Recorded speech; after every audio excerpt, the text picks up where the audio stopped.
That's not a dinosaur. This is one of the most common responses from real-life paleontologists when reacting to footage from any and all of the Jurassic Park movies. Even the dinosaurs in the original Jurassic Park seem to be only about 70% accurate to what we know now, and fair enough, it was made in 1993. With each successive Jurassic Park, we might presume the dinosaurs have grown more accurate, more in line with modern paleontological discoveries. And maybe that's true, but since Jurassic World, the gap between realistic dinosaurs and the dinosaurs in the movies seems to have grown wider. A lot wider. Dinos have always been a bit too bony, have frills and spitting that really didn't exist, and be way too big. But the Jurassic World seem intent on making less and less realistically accurate dinosaurs, despite 20 more years of fossil evidence. First with trainable raptors with dog-level intelligence, and a genetic superpowered hybrid of things that can't be hybridized. It can camouflage! A laser-guided dinosaur, and then a dinosaur team-up, and a vegetarian claw attack.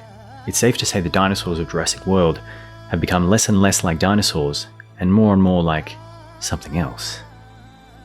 And it makes sense, in a Frankenstein kind of way. See, the first Jurassic Park relied heavily on our awe of dinosaurs as amazing and realistic and monstrous. It also showed us that they were monstrous only when we treated them that way. When we left them alone, they were just wild animals. That was the lesson Jurassic Park was teaching Hammond and us. But as the audience craved more dinosaurs and the producers needed to make more movies, they realized awe runs out. Once the innocence of wonder and awe is gone, it's very hard to resurrect it. A lot of that initial dino awe was based on how real they appeared, but realness doesn't sell tickets in 2025. But danger does. And how do you generate more danger? Make things scarier, smarter, more powerful, more monstrous. Which brings us to now. After laser-guided dinosaurs, and Mike Myers dinosaurs, and Freddy Krueger dinosaurs, is it possible that we've reached peak monstrosity? And here we have Jurassic Park Rebirth and its We Must Find the Biggest Dinosaurs trailer. They've done smarter, they've done scarier, they've done laserier, and now it's time to do bigger. But wait, does this mean they're quadrupling down on the idea that dinosaurs are inherently monsters? Even though Hammond and Spielberg explicitly told us the opposite of that for 3 movies?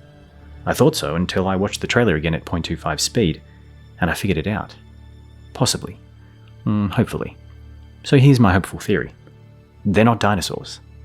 What if, after all these years squeezing the blood out of the stone of, no, sorry, dinosaurs are actually just killer demon murdery monsters, this movie begins to turn things around by revealing that almost none of the monsters in this movie are actual dinosaurs.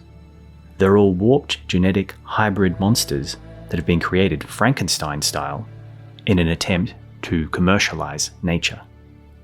The rebirth is not of new dinosaurs, it's a realization that they never were dinosaurs, but just genetic approximations. Because just like the corporate goons in the original Jurassic Park series, we the audience have grown ravenous for the superficial thrill of making monsters out of innocent creatures. We've become the bad guys, and this movie is going to show us, and the characters of this world, that they have had it all wrong. And that we need to be reminded of what Grant and Sadler and Spielberg were telling us, that dinosaurs are only monsters when we make them into monsters. That just like the dinosaurs in the movie world, and this movie franchise in ours, we need to leave it alone. Unlike Jurassic Park, Jurassic World has always abandoned the original philosophy of the series. Jurassic World instead leaned in the opposite direction, into the idea that dinosaurs were monsters and killers and nightmare fuel, with agendas and strategy and evil in their hearts just like humans. Jurassic Park told us that when we try to turn dinosaurs, and more broadly nature, into monsters for our own entertainment value, well, it leads to our doom. Jurassic World does exactly what Jurassic Park warned us against, and we've witnessed the slow death of the franchise. Not necessarily financially, of course, but certainly in terms of quality and philosophy. But what if Jurassic Park Rebirth is about waking up from this dino monster nightmare? What if the worst of the genetic mutations on this too dangerous for the first movie island get discovered by these explorers with good intentions, i.e. curing disease with big dino DNA? And the whole concept of humans are amazing, we made dinosaurs has to be thrown out and replaced by the idea of humans are self-destructive, we made monsters. The trailer is full of hints at this idea, cognitive bias notwithstanding. Sauropods with double back sails, more gigantic raptors, and even more gigantic spinosaurs and mosasaurs. And then there's this handsome fellow. Freeze frame and you can quickly realize he's intelligent, he has intention, and he has knuckle-walking 3-toed claws, and he has no nose. Clearly not a dinosaur. He's a monster bred by mistake, while Victor Frankenstein told himself he was creating a dinosaur. Just like the first movie was talking about. That's the cautionary tale.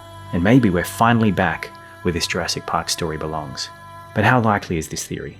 Scriptwriter David Koepp has a good track record of films, but also a few more questionable ones.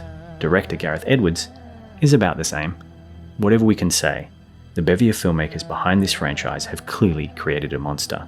The question now is it the shallow, mindless juggernaut of money-making kind of monster, or the metaphorical, self-reflecting insight on humanity kind of monster? Am I saying this isn't a long shot? Am I saying this is the beginning of a new era? No.